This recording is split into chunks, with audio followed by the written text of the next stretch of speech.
प्यारे बच्चों, आज हम पढ़ेंगे संवहन ऊतक के बारे में, यानी transportation system in human beings. ठीक है, तो मनुष्य में भोजन, ऑक्सीजन एवं अन्य आवश्यक पदार्थों का निरंतर आपूर्ति करने वाला तंत्र हमारा क्या कहलाता है? संवहन तंत्र। तो ये किस किस का ट्रांसपोर्टेशन करेगा? भोजन का, फूड का, ऑक्सीजन का और आवश्यक पदार्थों की निरंतर आपूर्ति करता है। ठीक है, अब आगे कहता है कि मानव संवहन तंत्र के कुछ घटक होते हैं, यानी कुछ फैक्टर्स होंगे। ठीक है, कौन कौन से? सबसे पहला कौन सा है? हृदय। ठीक है, उसके बाद है ब्लड वेसल्स, रक्त नलिकाएं या रक्त कोशिकाएं। इसमें मेनली दो होती हैं, आर्टरीज और वेन्स, यानी धमनी और सिरा। उसके बाद है वहन माध्यम, यानी किसके माध्यम से ट्रांसपोर्ट होता है? तो रक्त और लसिका। ये लसिका को हम लोग इंग्लिश में बोलते हैं लिम्फ। तो सबसे पहले हम देखते हैं कि रक्त, ब्लड में क्या क्या होता है। ठीक है, तो ब्लड, जब हम ब्लड की बात करते हैं तो ब्लड में हमारी मेनली ब्लड वेसल्स, ठीक है, और क्या होता है? प्लाज्मा को हिंदी और इंग्लिश में प्लाज्मा ही बोलते हैं। ठीक है, तो ब्लड वेसल्स तीन होती हैं, पहले आरबीसीज, डब्ल्यूबीसीज और platelets. RBCs red blood cells, डब्ल्यूबीसीज वाइट ब्लड सेल्स और प्लेटलेट्स यानी लाल रक्त कणिकाएं, श्वेत रक्त कणिकाएं और प्लेटलेट्स। ठीक है, लाल रक्त कणिकाओं का रंग लाल क्यों होता है? पहले सबसे पहला रीजन है, लाल रक्त कणिकाओं का लाल रंग क्यों होता है? क्योंकि एक इस वर्णक होता है, इसका क्या नाम होता है? हीमोग्लोबिन के कारण इनका रंग कैसा होता है? लाल होता है। और हमने पिछला जो वीडियो था उसमें पढ़ा था कि हीमोग्लोबिन ही कैरियर है। किस चीज़ का कैरियर है? ऑक्सीजन का भी और CO2 का भी। ऑक्सीजन बाइंडिंग की जो कैपेसिटी होती है वो हीमोग्लोबिन के साथ ज़्यादा होती है, और CO2 जो है उसकी वाटर में डिजोल्व होने की कैपेसिटी ज़्यादा है। यानी ऑक्सीजन जो है वो हीमोग्लोबिन के साथ ज़्यादा जुड़ी हुई रहेगी, और CO2 जो है वो पानी में ज़्यादा घुली हुई रहेगी। ठीक है, विल्ले ज़्यादा होती है। ठीक है, अब ऑक्सीजन CO2 का वहन कौन करता है? आरबीसीज। क्यों करती है? क्योंकि आरबीसीज के अंदर क्या होते हैं? हीमोग्लोबिन। ठीक, उसके बाद होते हैं WBC, श्वेत रक्त कणिकाएं। श्वेत रक्त कणिकाएं क्या करती हैं? हमारे शरीर में रोगों से लड़ने के लिए प्रतिरोधक जो क्षमता है वो कौन डेवलप करता है? WBC, श्वेत रक्त कणिकाएं। उसके बाद आती है प्लेटलेट्स। जब भी हमें चोट लगती है तो ब्लड का जो थक्का जमता है उसको कौन जमाता है? प्लेटलेट्स, यानी रक्त का थक्का हमारा कौन जमाएगा? प्लेटलेट्स। इसके बाद आता है प्लाज्मा क्या होता है? प्लाज्मा हमारा येलो रंग का तरल होता है, यानी लिक्विड सब्सटेंस होता है, जिसमें 90% क्या होता है? पानी। ठीक है, इसमें कुछ प्रोटीन्स भी होती हैं जिसको हम प्लाज्मा प्रोटीन्स बोलते हैं, जैसे एल्ब्यूमिन हो गया, ग्लोबुलिन हो गया। ठीक है, और इसमें कुछ खनिज तत्व भी होते हैं। ठीक है, इसके बाद हमने पढ़ा था कि ट्रांसपोर्टेशन, ये तो हमारे क्या थे? फैक्टर में हम पढ़ रहे थे ब्लड वेसल्स में हमने रक्त के बारे में पढ़ा। ठीक है, रुधिर कणिका और प्लाज्मा। उसके बाद हम पढ़ते हैं वहन माध्यम में हमने क्या पढ़ा था? लसिका। अब ये लसिका क्या है? लिम्फ को हम मेनली क्या बोलते हैं? टिश्यू फ्लूइड भी बोलते हैं। लिम्फ को हम लोग क्या बोलते हैं? Tissue fluid. तो लिम्फ क्या होता है? लिम्फ कोशिकाओं की भित्ति में उपस्थित छिद्र द्वारा कुछ प्लाज्मा, प्रोटीन तथा रुधिर कोशिकाएं बाहर निकलकर ऊतकों के जो स्पेस होता है ऊतकों के, उसके अंदर आ जाती हैं। ठीक है, कोशिकाओं की भित्ति में उपस्थित छिद्र, यानी कोशिकाओं में ब्लड वेसल्स के अंदर, यानी जो हमारी कोशिकाएं हैं उनके अंदर क्या होते हैं? छिद्र होते हैं। ठीक है, उन छिद्रों से कुछ फ्लूइड जो है वो कहाँ आ जाता है? टिश्यूज़ में आता है। ठीक है, और ये फ्लूइड जो बाहर निकल कर किस में आ जाता है? टिश्यू में आते हैं। इनको हम लोग क्या बोलते हैं? टिश्यू फ्लूइड या लसिका बोलते हैं। इनका काम क्या होता है? कैसे काम करती हैं ये? ठीक है, तो लसिका अंतरकोशीय अवकाश से लसिका कोशिकाओं से में चले जाते। देखिए, लसिका अंतरकोशीय अवकाश से लसिका कोशिकाओं में चला जाता है, तो जो आपस में मिलकर बड़ी लसिका वह बनाती है जो अंत में बड़ी शिरा में खुलती है। तो आपने ये देखा होगा कैपिलरीज की, ये हम डायग्राम के माध्यम से देखें भी ये कि ये हमारी क्या है? आर्टरीज है। जब ये आती है कहाँ जाएगी? ब्लड पूरी बॉडी में जब जाती है तो छोटे छोटे भागों में बँट जाती है इस तरह से। ठीक है, छोटे छोटे भागों में बँट जाती है। बँटने के बाद ये हमारी किसका निर्माण करती है? केशिकाएं, यानी कैपिलरीज का। किसका निर्माण करती है? कैपिलरीज का। और ये फिर किसका निर्माण करती हैं? ये क्या करते हैं? छोटे छोटे भागों में बट के पूरे शरीर की जितनी भी कोशिकाएं हैं, जितने मतलब ऊतक हैं, ऊतकों में लेके जाएंगे ब्लड को। आर्टरीज शरीर के विभिन्न भागों में लेके जाएंगे, छोटे छोटे भागों में बट के वहाँ से क्या लेंगे? CO2 लेंगे, और ये किस में बदल जाएंगी, सिरा में यानी वेन्स में। ठीक है, यही लिखा है। लसिका जो है वो रुधिर प्लाज्मा की तरह ही होती है, लेकिन यह रंगीन होती है। यानी रुधिर प्लाज्मा जो होता है, ब्लड प्लाज्मा जो होता है उसी की तरह होती है, लेकिन ये क्या होती है, कलर नहीं होता, रंगीन होती है। ठीक है, ये करती क्या हुआ है, जो पचा हुआ हमारा भोजन है तथा शुद्रांत द्वारा अवशोषित वसा का वहन लसिका द्वारा होता है। यानी जो हम भोजन हमने जो खाया है और जो शुद्रांत में जाके पच गया है, और पचने के बाद जो अवशोषित हो गया है उसका वहन कौन करेंगे, लसिका करती हैं। इसके अतिरिक्त ये क्या करती हैं, तरल का वहन भी कोशिकाएं अवकाश में अपस रुधिर में ले जाती है। मतलब जो तरल हमारा रह गया बाह्य कोशिका में उसको वापस अवकाश से वापस रुधिर में भी कौन लेके जाएंगे। अब हम देखते हैं कि हृदय जो है हमारा वो काम कैसे करता है, वर्किंग ऑफ द हार्ट। ठीक है, तो हम बनाते हैं हार्ट का डायग्राम। ठीक है, सबसे पहले हम देखते हैं फुफ्फुस। सबसे पहले हम क्या लिखते हैं, फुफ्फुस यानी लंग्स। ठीक है, अब लंग्स में क्या होगा, लंग्स से ब्लड को, लंग्स से मैं इसको रेड दिखाता हूँ क्योंकि ये ऑक्सीकृत ब्लड होगा। ठीक है, ये ब्लड हमारा किस में जाएगा, लंग्स से ब्लड किस में जाएगा, लंग्स से हमारा ब्लड जाता है हार्ट में। तो हार्ट के दो अलग अलग चैम्बर बना के आपको दिखाता हूँ। ठीक है, लंग्स से हमारा ब्लड किसके, फुफ्फुस से हमारा ब्लड किस में गया, हृदय में। कैसा ब्लड है ये, ऑक्सीकृत ब्लड है, ऑक्सीकृत HbO2 ऑक्सीकृत ब्लड है। ये ब्लड हमारा किस में गया, लेफ्ट ऑरिकल में, और इसको मैं क्या कहूँ, बायां अलिंद में। बाएं अलिंद से ब्लड किस में जाएगा, बायां नीले में, और इसको मैं क्या कह सकता हूँ, लेफ्ट वेंट्रिकल।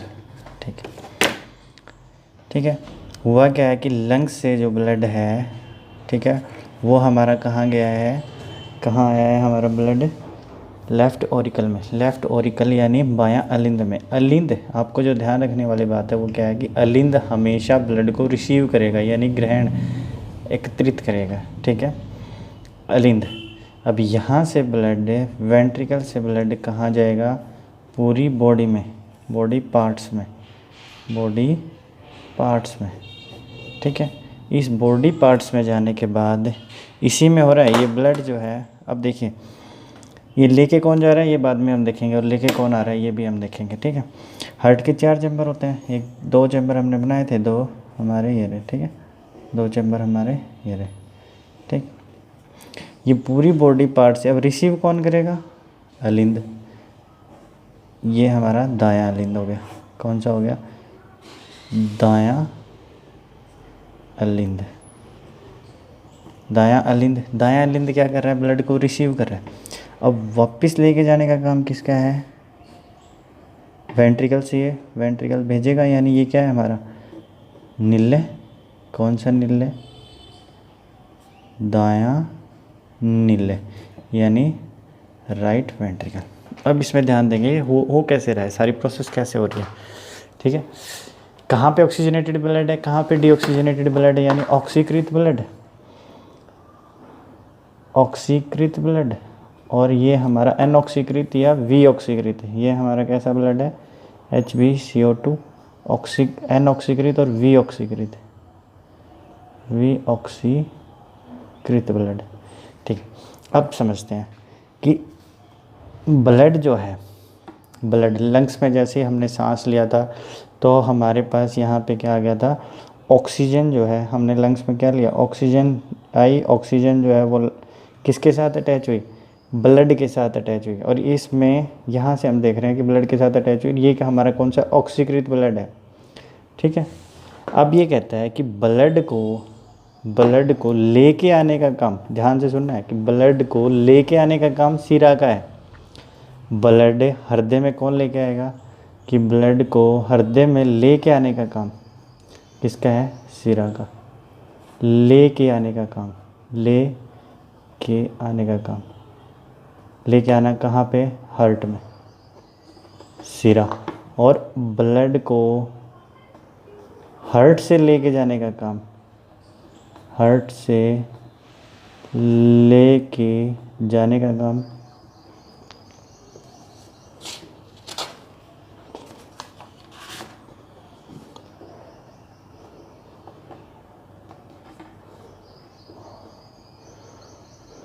धमनी यानी आर्टरीज़ का है। किसका है? आर्टरीज़ का, धमनी का। ठीक है, अब यहाँ पे आप देखो कि इस ब्लड को लेके आ रहे हैं या लेके जा रहे हैं। लंग्स से हार्ट में लेके आ रहे हैं तो कौन लेके आएगा? सिरा। कौन लेके आएगा? सिरा। और कौन सी सिरा? इसको हम लेके आ रहे हैं, लंग्स से लेके आ रहे हैं हार्ट में। कौन लेके आएगा? हमने लिखा है ब्लड से लेके आने का काम हार्ट का। ठीक है, ब्लड से लेके आना हार्ट में, किसका? सिरा का। और हार्ट से लेके जाने का काम धमनी का। तो ये लेके आ रही है, ठीक है, लेके आ रही है हार्ट में। कौन लेके आएगा? सिरा। कौन सी सिरा?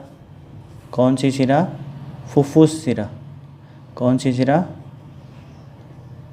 फुफ्फुस या फुफ्फुसीय सिरा।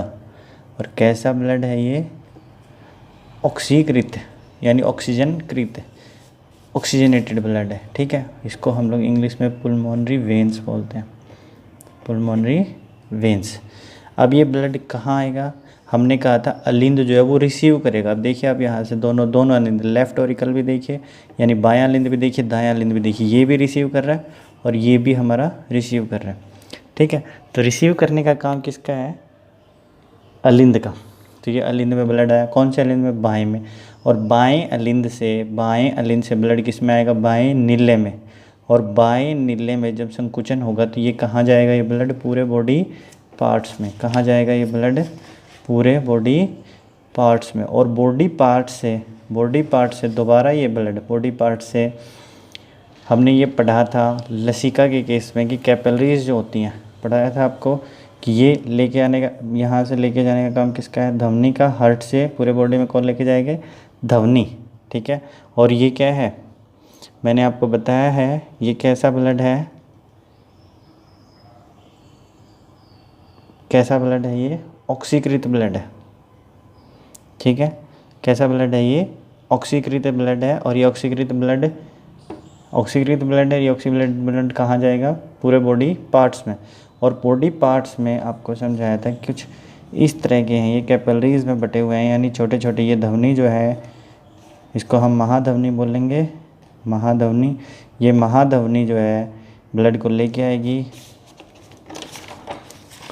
महाधमनी जो है ब्लड को लेके आएगी। लेके आने के बाद ये छोटे छोटे हिस्सों में बट के शरीर के विभिन्न अंगों तक ये ब्लड पहुंचाएगी। और शरीर के विभिन्न अंगों तक जब ये ब्लड पहुंचाती है तो इसको हम केसरिकाएँ बोलते हैं हिंदी में, और इंग्लिश में इसको कैपिलरीज बोलते हैं। ठीक है, केसरिकाएँ और कैपिलरी। और यहाँ पे क्या होगा? जो ये ब्लड था HbO2, ये ऑक्सीजन शरीर के विभिन्न अंगों तक, ऊतकों तक पहुँचा देगी। और वहाँ से ऊतकों से क्या लेगी? CO2। और ये ब्लड किस में बदल जाएगा? V ऑक्सीकृत में। और ये हमारी क्या हो जाएंगी? सिरा।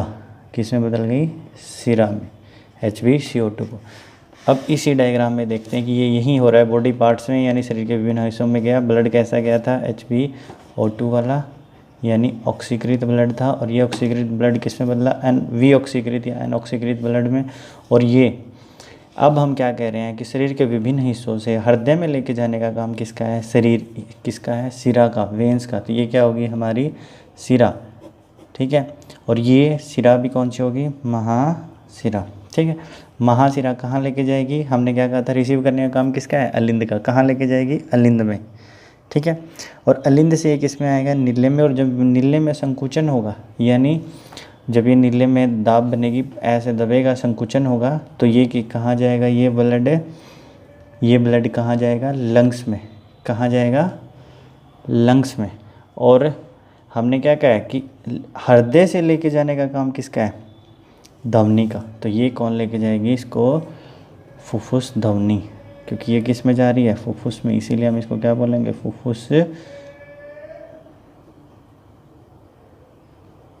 फुफ्फुसीय धमनी। आई थिंक तो आप लोगों को समझ में आ गया होगा। एक बार हम दोबारा देख लेते हैं। हुआ क्या है कि लंग्स से ऑक्सीजन, लंग्स में जैसे हमने सांस लिया, ऑक्सीजन ली, ऑक्सीजन ब्लड के साथ अटैच हुई। ब्लड में किस में एक वर्णक होता है जिसको हम क्या बोलते हैं, हीमोग्लोबिन के साथ अटैच हुई, और ये किस में बदल गई, ऑक्सीकृत, ऑक्सीकृत ब्लड में।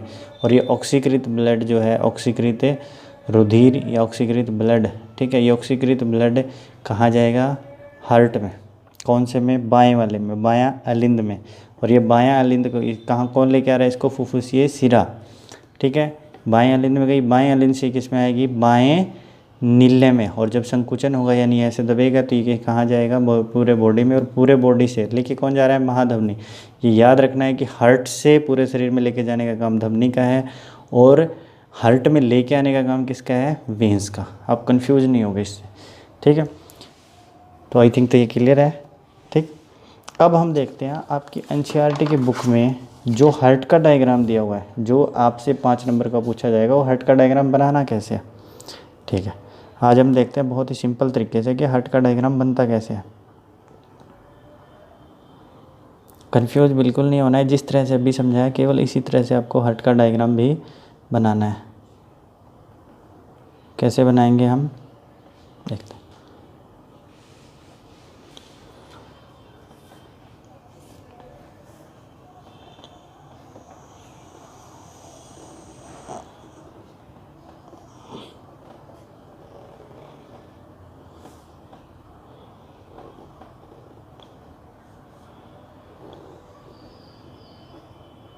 ये हम क्या बना रहे हैं, नीले। ये हमने क्या बनाया है, दोनों नीले, ठीक है,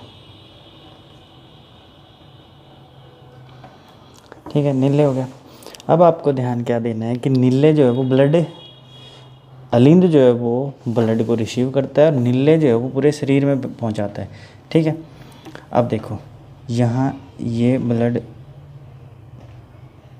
ये हमने वॉल लगा दी, ये एक पाइप लगाया, यहाँ पे एक वॉल लगा दी, ठीक है।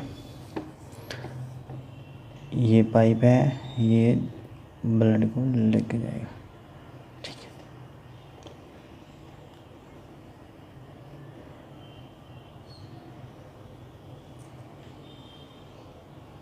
ठीक है, अब हम देखते हैं, इसको किसी तरह भी कर सकते हो आप, ठीक है। मैं इस तरह से कर दे रहा हूँ इसको ताकि आपको कन्फ्यूजन ना हो, ठीक है। ये ब्लड, ये कहाँ से जा रहा है, नीले से जा रहा है, तो ये जाएगा ये ब्लड, ठीक है। ये नीले से जाने का डायग्राम अब दिखा, ठीक है। ये तो है नीले। अब हम किसका बनाते हैं, इसका भी पूरा कंप्लीट कर देते हैं। ये लो, इसका भी कर दिया, ये पाइप यहाँ से निकल गया, ठीक है। ये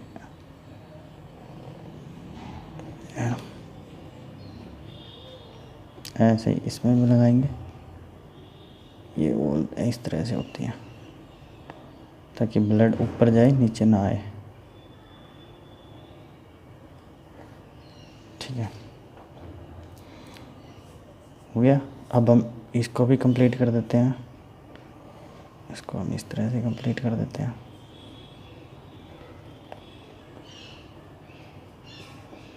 यहाँ से भी ब्लड रिसीव करेगा और ये यहाँ से भी ब्लड रिसीव करेगा, 2 जगह से, यहाँ से ब्लड रिसीव करेगा और यहाँ से भी। क्यों, क्योंकि ये बॉडी के निचले हिस्से से रिसीव करेगा, बॉडी के निचले हिस्से से, बॉडी पार्ट से। इसको भी आप बॉडी पार्ट्स लिख सकते हो, शरीर के ऊपरी हिस्से से। ये निचले हिस्से से ब्लड रिसीव करेगा, निचले से। ये कहाँ से करेगा, ऊपर वाले से। अच्छा, ब्लड को लेके आने का काम किसका है, सिरा का। तो ये ब्लड कौन लेके आएगा, सिरा। कौन सी सिरा, महासिरा, ठीक है। ये यहाँ से ब्लड जाएगा, ठीक है। अभी बताऊंगा मैं ये कैसे कैसे हो रहा है।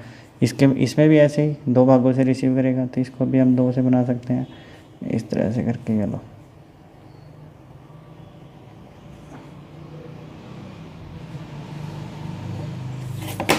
यहाँ से ब्लड रिसीव करेगा, यहाँ से ब्लड रिसीव करेगा। यहाँ पे हम क्या लगा देते हैं, वॉल लगा देते हैं। ये वॉल लगा दिया हमने, यहाँ पे एक वॉल ये लगा दी। अब इसको समझते हैं कैसे क्या हुआ है, ठीक है। तो ये हमारा अलिंद है और ये भी हमारा अलिंद है, ठीक है। ये हमारा बायां अलिंद है, तो बाएं अलिंद में ब्लड कहाँ से आएगा? बाएं अलिंद में हमारा ब्लड कहाँ से आएगा? लंग्स से। कहाँ से आ रहा है? लंग्स से। तो ये बायां अलिंद है, ठीक है, बायां अलिंद। जैसे पिछले डायग्राम में आपको पढ़ाया था सेम वैसे ही है। बाएं अलिंद से ब्लड रिसीव होगा कहाँ से? लंग्स से आया, दोनों साइड से आ रहा है लंग्स, यहाँ भी लंग्स से। कौन लेके आएगा इसको? लेके आने का काम किसका है? ब्लड को बॉडी पार्ट से, ब्लड को बॉडी पार्ट से हार्ट में लेके आने का काम किसका है?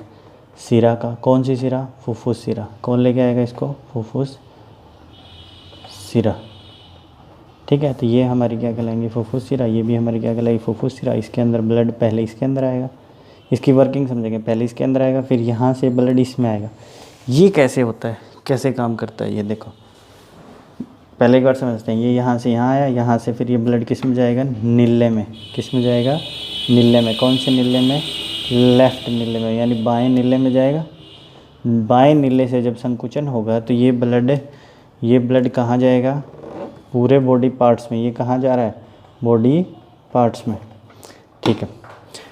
बाएं अलिंद में आया, बाएं अलिंद से ब्लड कहाँ गया? बाएं नीले में गया, बाएं नीले में संकुचन हुआ तो ये चला गया। ये वॉल्स जो है देखो ये इस तरह से लगी हुई है, जब ये ब्लड यहाँ आएगा तो ये ओपन हो जाएंगी, ठीक है, यहाँ आ जाएगा।